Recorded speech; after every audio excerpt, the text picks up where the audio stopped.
Hi. All right, so we're in part 2 of a series called Ekklesia, and if you have no idea what Ekklesia means, it's the Greek word for the word church. And so the thing we're trying to aim at here is we want to look at the first century church as early as we could go back and see what we can learn from them. And so the first time the word Ekklesia is used in the Bible is when Jesus talks about it. This is Matthew chapter 16. He says this, I will build my Ekklesia, that's the word right there, I will build my church, and the gates of Hades will not overcome it. Hades meaning death. He's saying, no matter how many times you try to stop this movement by killing Christians or whatever it may be, the church will go on.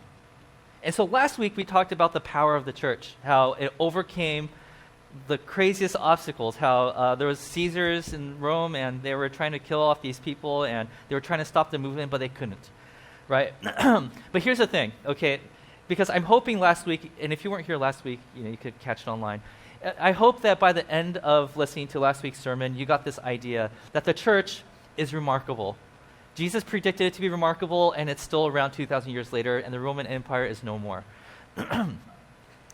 Okay, so if the power of the church is that it cannot be destroyed, not even death could end it, right?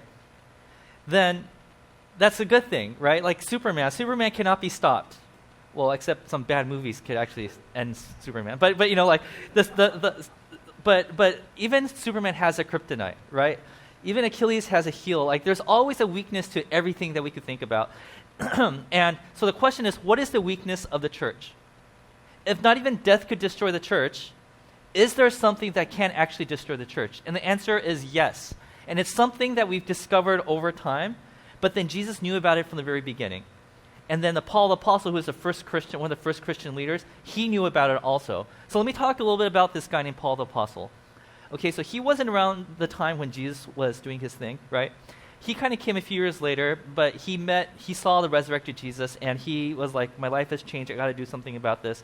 And so what he did was, from the year 49 to the year 52, so for about 3 years, he decided to leave his city, where his headquarters, which is a place called Antioch, and he decided to travel around Europe, like Turkey to Europe, and he decided to start planning these churches, these things called Ekklesias. So I want to show you a map right here.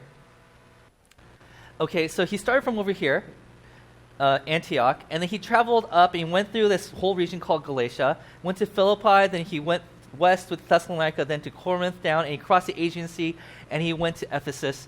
And he basically, wherever he went, he told about the Jesus story and how it's a revolution and how it changes the way that we look at each other and how we need to love one another. And people bought into it. They're like, yeah, I want to be a part of that. But as soon as he got back to Antioch, he started hearing stories about these churches that he planted not doing so good. And it's like, well, what happened? And as he started hearing these reports, he realized that he has to go back and address these issues.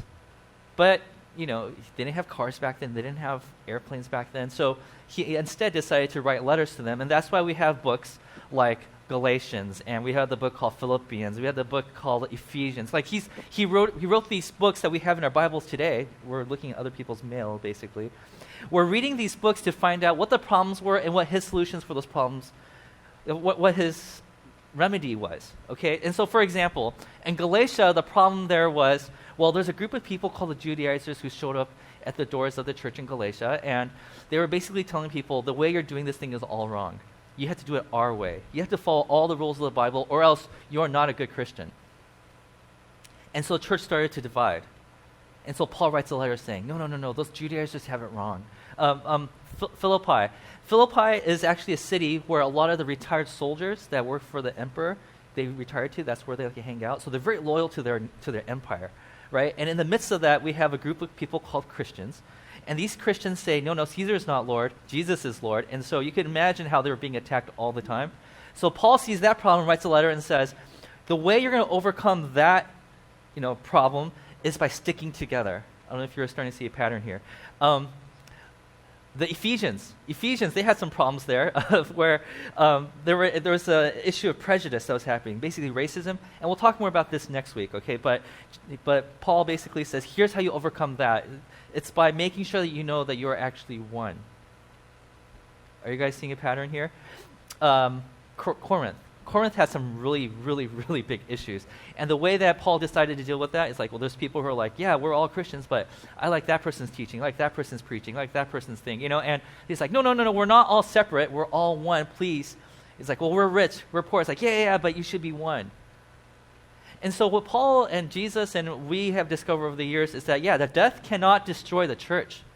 That's true. The more that the Roman Empire tried to persecute the church, the faster it grew, and that's actually true today. The countries that persecute the church the most are the ones that are growing the fastest. But on the flip side of that, we also discovered that disunity in the church can kill it. That's our kryptonite. If the people of the church cannot get along, then that's the end of the church. If we disagree on some petty thing here and that divides the church, then that's the end of the Ekklesia. So let me show you the map again. So after Paul does all this stuff, right, he writes letters, he's trying to manage all these churches. Eventually he hears that there are other churches that are popping up that he didn't plant. As a matter of fact, he went to all these different places like Thessalonica and parts of Greece, Athens. And from that, it turns out people were visiting at the time, and they're like, hey, this is cool. When we go home, we want to start our own church. And so there's a person who came from Rome, went back to Rome, and he started a community there. And so there is now a church in Rome. And so, next slide. So Paul discovers that there's a church over there, and he starts to hear reports about that church. And it turns out there's disunity there. So Paul decides to write a letter to them, and that's called the book of Romans. We have that book in the Bible too. We're just going through his mail. All right, okay, now here's the cool thing about Rome, okay? It's one of the last things that Paul ever wrote. So he had practice. He looked through Philippi, Corinth, and Galatia. He looked at all these issues, and he addressed each and every single one of them. And after a while, he was like, I'm getting pretty good at this. I know how to solve this problem of disunity. So he takes everything that he's learned over the years, and he consolidates it into one letter, that's Romans, and he sends it to Rome saying, hey, I'm going to visit you one day, and that happens years later. He's like, I'm going to visit you one day, but before I get there, I want you to take a look at this and start practicing the things I'm writing to you about. That's the book of Romans. So when you read through the book of Romans, you're going to find bits and pieces of things that you've probably read in other books. So we're going to be talking about that a little today. So what is the problem that Rome was facing? This is what happened. So eventually, these yellow dots right here represents the Jews. Okay, so in Rome, there were synagogues that pre-existed the church. There were synagogues. There were Jews that were living in Rome. Okay, and as soon as people came here and said, hey, I have some stories about Jesus to tell you, and they heard this story, they're like, wow, we want to become Jesus people.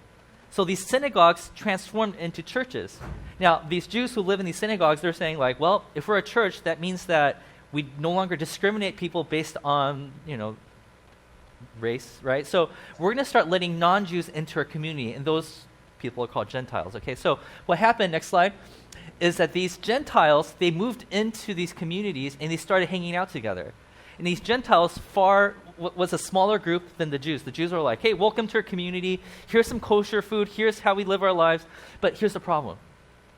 These Gentiles, they don't know any kosher laws. They're like, we eat pork. We love pork, right?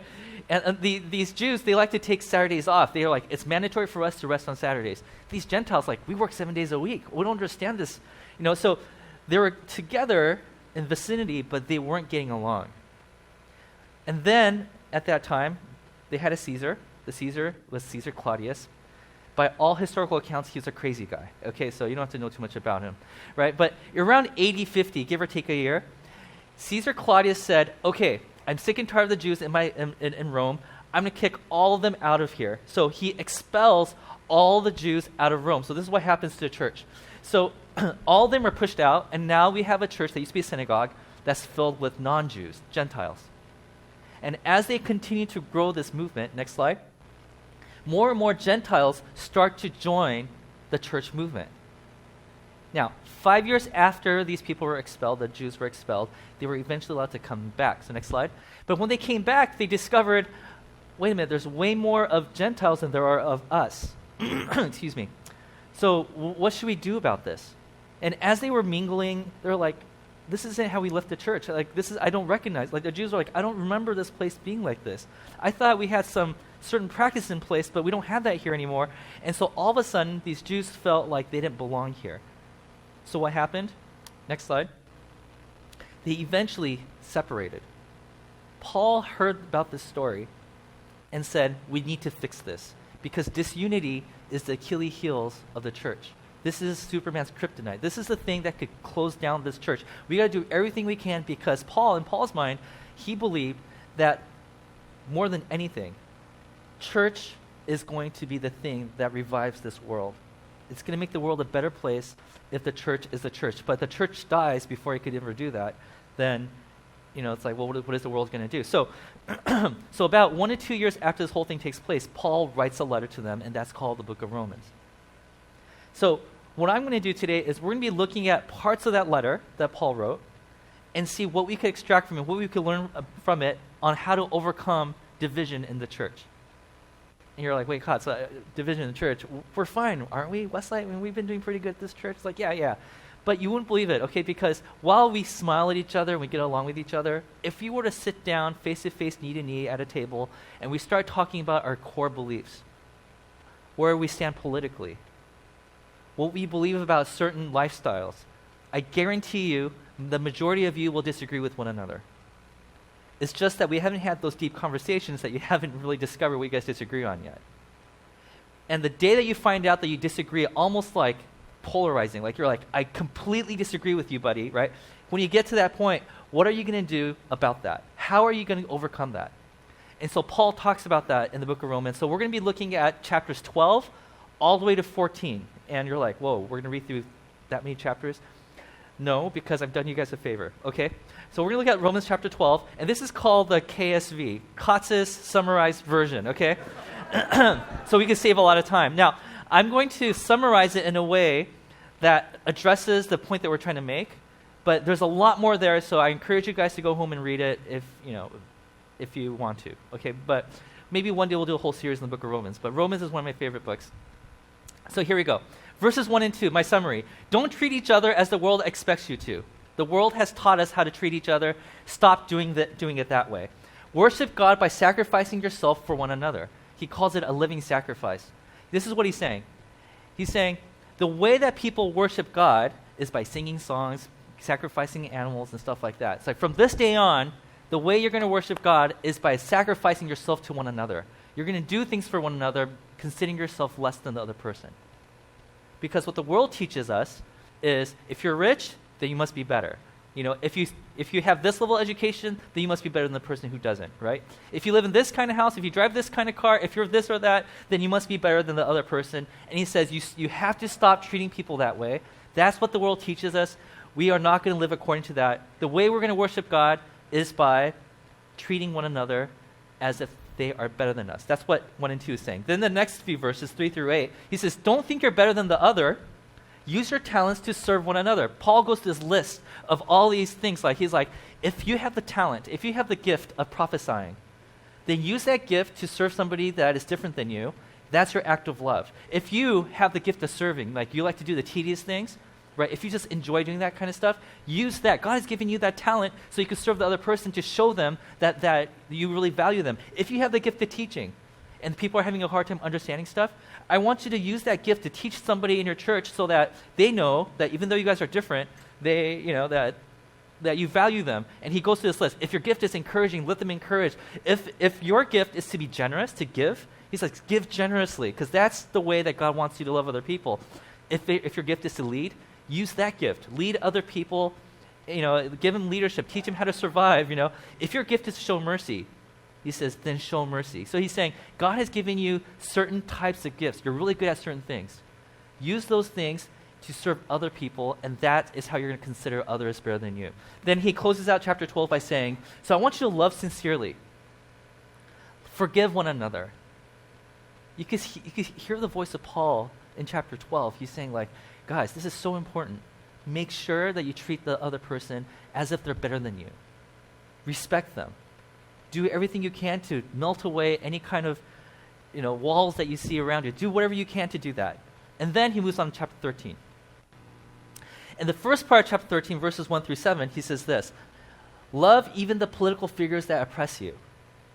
He says, these people who you're like, okay, but they're exempt from me loving them, right? It's like, no.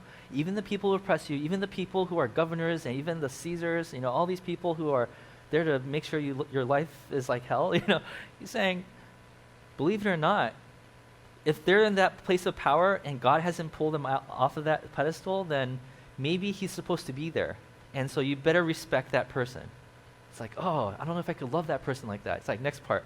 Then he says from 8 through 10, if you love radically, you're actually fulfilling all the commandments of the Old Testament.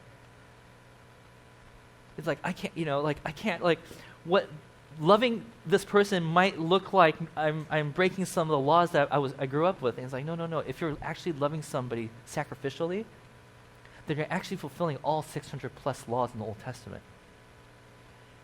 And then the final section of chapter 13 says, so let's all be like Jesus. The word that Paul uses here is, you have to take off your old self. He's using language that says that the way that we used to be before you encounter Jesus is like clothing. And now we're taking off that old self, and now we're putting on Jesus. Like, that's the new person that we're meant to be. And if we're going to act like Jesus, if we're going to put on Jesus, then that means that we have to love people sacrificially. And then we go into chapter 14. And we're going to slow down, because from here on out, I'm going to read the passage to you, okay? And this is very important. What Paul does is he comes up with two specific examples that were splitting the church in the first century. And he addresses both of them. So the first one goes like this. He says, accept the one whose faith is weak without quarreling over disputable matters. So he's talking about how in our faith, in Christianity, there's the important stuff, we'll call that tier 1, okay, which is love God and love others. This is something that you cannot dispute, okay? These are things that you cannot, okay, and so the two times that Jesus used the word church, I don't know if you know this, but Jesus only used the word church twice in all of his teachings. The first time, I put it on the screen before I said, not even Hades, not even death could destroy the Ekklesia, the church, right?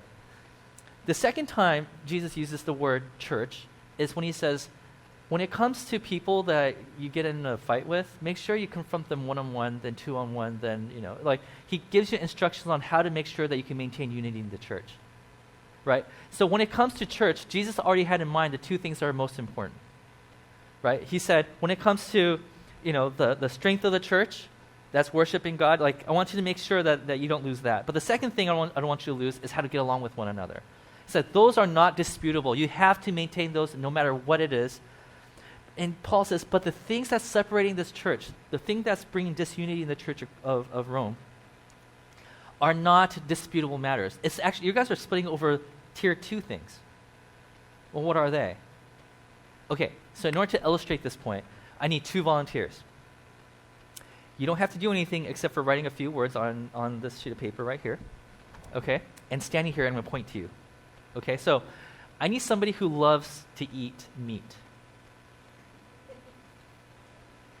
Okay, people are pointing to Mitchell, so Mitchell, please come up.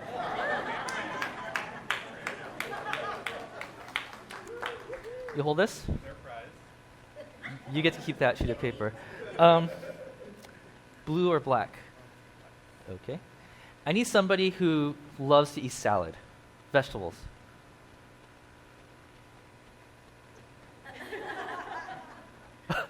Clarice, are you volunteering your mom?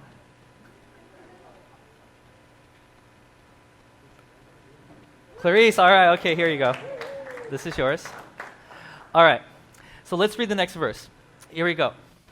It says, one person's faith allows them to eat anything, but another whose faith is weak eats only vegetables. So on your sheet of paper, on the top half, because we're going to write something on the bottom also, I want you to write, eat meat.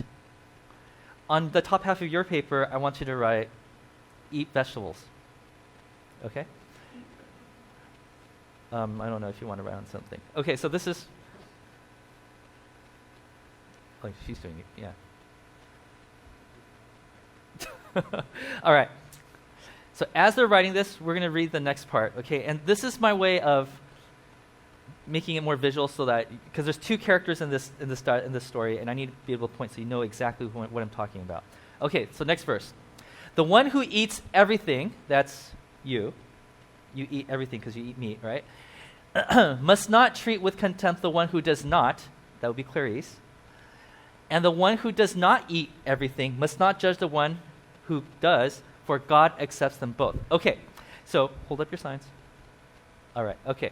So this is what's going on. In the first century, you can't go to Ralph's and pick up a piece of meat or go to Costco and say, hey, this is cheap, I'm going to buy the whole rotisserie. Like, you can't do that back then.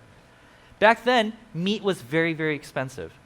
Okay, so if you're like, I feel like eating steak today, it's not like you dig deep into your pockets and just buy it. You have to raise your own cow. And if you were to buy it off of somebody, it's even more expensive than that. Okay? So now to be clear, both sides like to eat meat. Okay? But why does she prefer to eat vegetables? It's not for health reasons. They didn't know all this stuff back then. The reason why is this, okay? So let's just say he is a Gentile and she is a Jew. Okay? And being a part of the same church, you're like, you know what? I'm going to do this church a favor. I'm going to have a church-wide barbecue. So I'm going to go to the nearby marketplace, and I'm going to look around to see if there's any meat on sale. And as you're walking down, you're like, that's too expensive, that's kind of shady, I'm not going to eat that. Oh, and then you come across this place where meat is on, it's like really good quality meat, and it's really, really cheap. And you're like, why is this so cheap? And what you discover is that it is the pagan temple that's selling the meat. Why? Because people brought these animals to worship Artemis, okay, and they slaughter the animal, and they're like, what do we do with the meat? So what do? They're like, it's just going to sit here. We should just sell it and make a profit, but we'll sell it for a super discounted price. So Mitchell, seeing all this meat on the ground, he's like, okay, I think this is, well, I guess they had tables back then, right? Okay, on the table, and they're like, oh, all right, I'm going to buy all this for a cheap price, and I'm going to bring it back to church and serve everybody. And now you are like, oh, look at that meat. It's so good. I love meat, especially that portion of the cow. That is like the most tender, right? You're excited. But then you find out that meat that Mitchell bought is actually meat that was sacrificed to idols. And you're like, the way I was brought up, I stay away from stuff like that.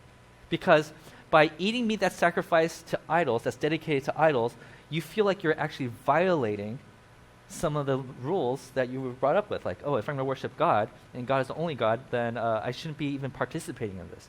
So you're like, I can't believe, shame on you, shame.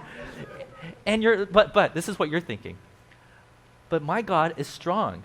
Jesus has conquered all. My God is better than every God. And like, as a matter of fact, these idols, they're not even real. They're just pieces of carvings of stone and wood.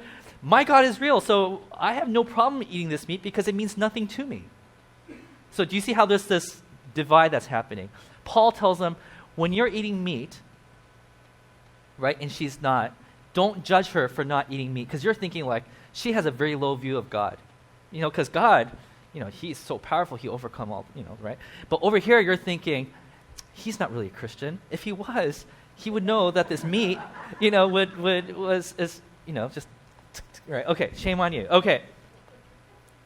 And then he says, don't judge each other, because Jesus is saying, God has accepted her and God has accepted him. God has accepted both. There's no reason for you guys to say, you don't belong to this community, you don't belong to this community. I've accepted both. And Paul continues that idea in the next verse. He says, who are you to judge someone else's servant? Now, Mitchell is a servant of Jesus. When he said, I want to make Jesus my Lord, that makes Mitchell a servant of Jesus, right? When Clarice said, yes, my background is in Judaism, but from this day on, I decided to follow Jesus, you're saying, he is my Lord, I'm his servant. So he's saying, who are you as a servant to judge somebody else's servant? Right? It's like if I was a slave and I went to somebody else's master and say, hey, you're a slave? Not good enough. It's like, you have no right to do that. Right?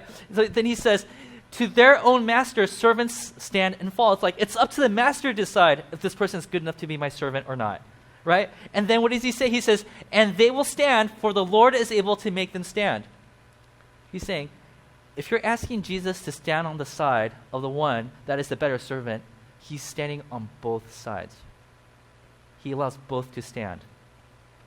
Okay, we're not done with you guys yet, okay? So what he's saying, now, by the way, if you're like an avid Bible reader, you'll know that Paul talks about this in one of his previous letters to the church of Corinth in 1 Corinthians, right? And in there, he goes in more detail.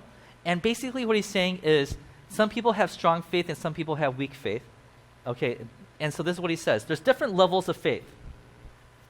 Now, if we're giving grades, okay, he's like, okay, let me grade you based on how well you're doing in your faith, okay? He will probably give you a C. It's okay. This is make-believe, okay? So here we go. C. C is this. Abstain from meats sacrificed to idols because I am loyal to God. It's like, I will not falter. I will follow all the commands of the Old Testament because I am loyal to my God, right? That's you. And C is a passing grade. So we were like, good job, right? But then you thinking like, that's a C student over there. Paul will point to you and say, yeah, but you're not an A student either. You actually get a B, which is this. You eat meat because I know idols are not real. Now, what do these two views have in common? Oh yeah, they choose, it is very divisive. But the thing here is they're only concerned about their relationship to God, and they're not concerned about the relationship to each other. They're thinking, as long as I'm eating the food that I'm supposed to eat, then my relationship with God is secure, without really thinking about your relation to other people, right? Over here he's saying, as long as I know that my God is powerful, that he's more powerful than any idols, right? Then my relationship with God is secure. Paul says, if you want to get an A in your faith, the highest level of faith, he says this, worship God through the way you treat one another. Remember how he started this chapter? He said, the way that we're going to worship God is not through sacrificing animals, not through singing songs, not through doing these things, not by giving things to other people. The way that we're going to worship God from now on is by sacrificing to one another, giving ourselves to the other person, loving others as if they are better than ourselves. So he says, if you want to ace this thing called Christianity, then what you have to remember is your relationship with one another is how you worship God. Your horizontal and your vertical are connected, and you can't separate the two. But he's like, wait a minute. I have every right to eat whatever I want to eat because I believe that God has destroyed all the rivals and all that kind of stuff, right? What Paul is saying is, I know you have the right to eat whatever you want, but in the name of love, are you willing to set that aside for the sake of your neighbor? When you are eating meat in front of her, she's feeling like, okay, I know you think that it's okay to eat meat, but every time you eat meat in front of me, I feel like a part of my soul is being chipped away. Right? But at the same time, every time you bring food from the marketplace, right, and he's trying to be generous to everybody, and you're like, no, thank you, because, right? Every time you say no to his gifts to you, he's like, it's chipping away at my soul that you don't accept the gifts that I brought to you. This is my way of loving one another, right? And so you're starting to feel like, right? So he's like, be aware of what your actions are doing to each other. And that's what he's saying. Then he goes to the next part. One person considers one day more sacred than another. So he's talking about the second issue here. Another considers every day alike. Each of them should be fully convinced in their own mind. So on your paper, I want you to write, I rest on Saturdays. You write, I work every day. We're pretending. So if food wasn't enough to separate these two, put a division in this church. Now there's an issue of what day we rest on. Okay, so let's, awesome. Okay, so hold it up. Oh, Z's, okay. No, happy face. Make that into I'm so excited to work. Otherwise, this sermon won't work. Okay, there we go. All right, so hold it up so we know which one. Okay. So as a former Jew, the way that you were brought up is the only way I know how to worship God is by resting on the seventh day. I don't know any other way because that's my childhood until adulthood. This is the only thing I know, right? Over here, it's like I'm not aware of any of the commandments of the Old Testament because I was not raised a Jew, right? And as a matter of fact, I was raised to work really hard. And so now, here comes Saturday. Mitchell's working and you're resting. And Mitchell's like, hey, Clarice, can you help me out? I need some help. And you're like, no, I'm worshiping God by not working today. Over here, you're like, why are you working? You should be resting. Do you not love Jesus? And you're like, no, I'm working. Like, this is the only thing I know how to do. Paul clarifies. He says this, next verse. Whoever regards one day as special, that'll be her, does so to the Lord. Like, the way that she worships God is by resting on Saturday. Whoever eats meat does so, that's you, to the Lord. You're eating meat and you're like, thank you, Jesus, for barbecue. This is so good. I love you so much, Lord. And you're eating, right? Right? He's celebrating by eating meat. He's thinking about how good God is by eating meat, okay?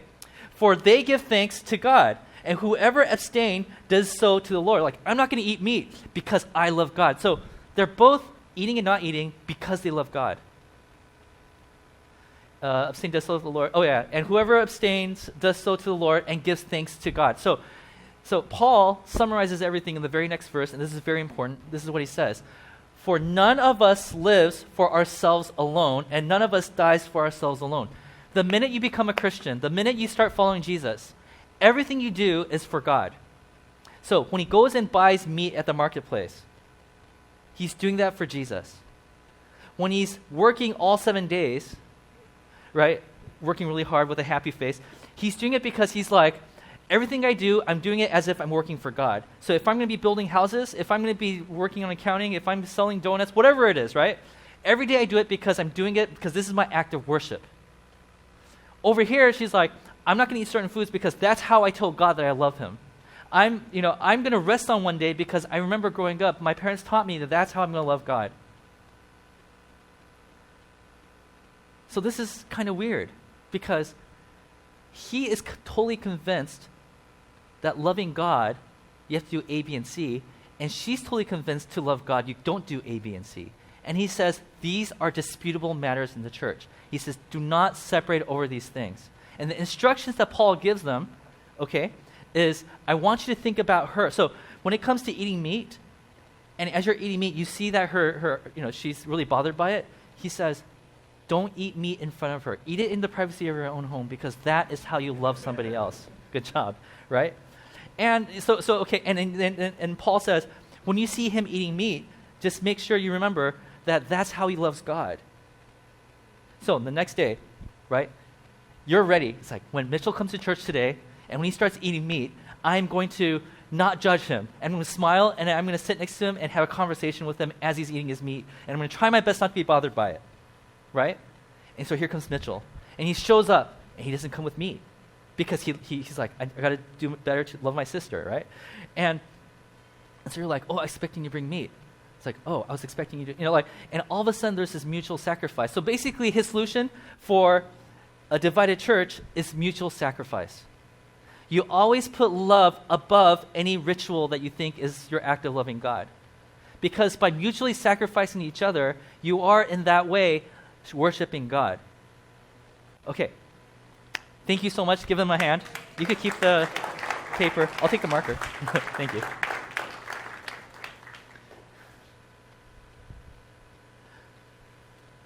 What does that mean for us today?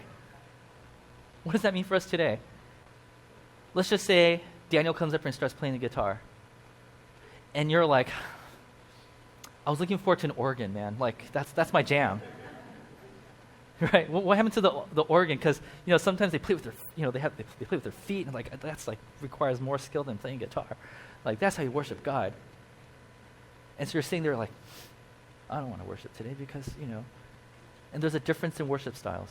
Or maybe you come from a tradition where when it comes to worship, you're running around the sanctuary. That's how I worship God.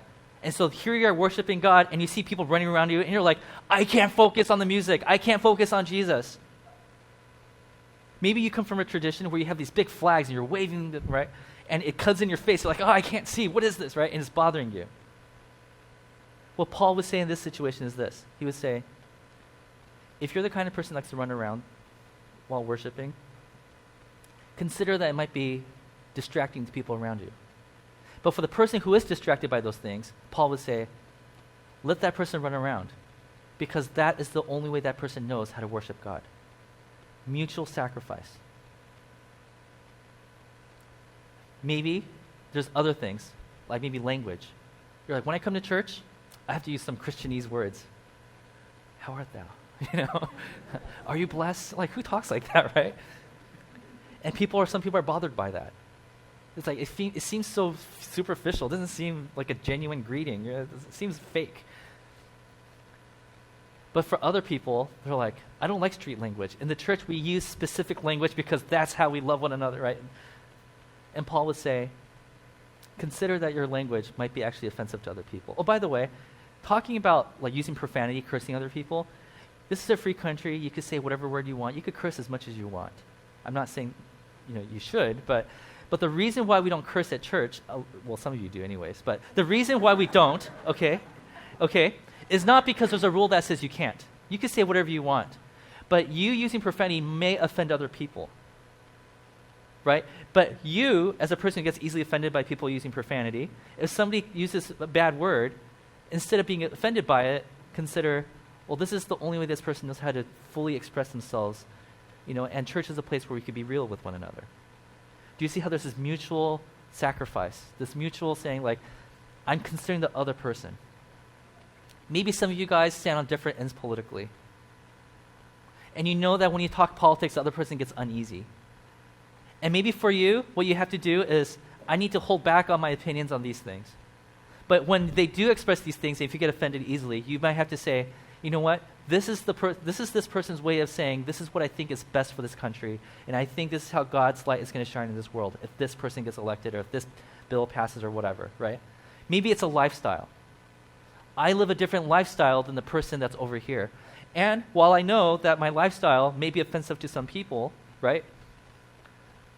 This person who gets offended easily has to say, but I don't understand this person's lifestyle. But maybe this is how God created them, and maybe I have to accept it, right? Whereas on this side, it's like, I know my lifestyle is different than everybody else's here, right? And I know if I flaunt it in front of people, they might stumble. And so my act of love is to, well, not be fake to who I am, but at least be more sensitive as to how I display it. You see, mutual sacrifice. Mutual sacrifice. And Paul says, this is what love looks like. What he's saying is this: a community that is gathered around love is messy. You have to keep thinking about what other people think about everything you do. It's like, oh my gosh, like what kind of, this is not paradise, is it? Paul would say, you're right, it doesn't feel like paradise right now, but this is how you keep a community together. This is how you love one another. To think that your actions have no effect on the people around you is extremely selfish, and Paul says that is not how you maintain a loving community. A loving community requires mutual sacrifice, and that is how we're going to save the church. And in turn, the church is going to save the world. Paul is very, very passionate about this. In almost all the letters that he wrote, he always talked about mutual submission, mutual sacrifice. He says, you need to do this in every way that you could think about. And then every time he talks about it, he never points to the Old Testament saying the Old Testament said A, B, and C, so you have to do it that way. He never says, you have to be mutually sacrificing each other because that's what the Bible says. He never says that. He always points to Jesus and says, just like Jesus sacrificed himself on the cross, you should sacrifice for one another. Just like how Jesus, in all of his glory being God, brought himself down to being a human just so that he could connect with you, we need to do the same. If you think you're higher than other people, then lower yourself like Jesus did so that you could connect with the people around you. To Paul, this is not just a great idea he had. To Paul, this is a central idea of what it means to be a believer and a follower of Jesus. You would not believe the stories that are preserved for us, not just in the Bible, but in the history books, of what the early church did and how they treated each other. In one of the books that we have in the Bible called the Book of Acts, they said that they gave away the stuff that they had, or as they sold the stuff that they had, so the people who were needy had something to live off of. Because to them, these people who were rich, they didn't really care anymore about their status. They cared more about bringing people together, the unity of the church, and how that unity and that love could be spread to the community around them. So do you sense some kind of division in this church? Do you sense disagreements forming in this church? Do you sense that maybe if you express your opinion, then maybe people might actually turn their backs on you? Well, I think that if that's true, then this lesson, this sermon, is very, very relevant for what we're going through. If we are going to call ourselves Christians, if we're going to call ourselves people who follow Jesus and his examples, then we have to become people who are willing to say, I'm willing to compromise, I'm willing to sacrifice, I'm willing to give up some of my core beliefs for the sake of maintaining unity in this community. Now, it doesn't mean you have to lie. That's not what we're saying here. We'll eventually get to a place where we can share honest opinions and then people will accept you for just who you are. But until we get there, we have to mutually submit to one another. Amen? All right, let's pray.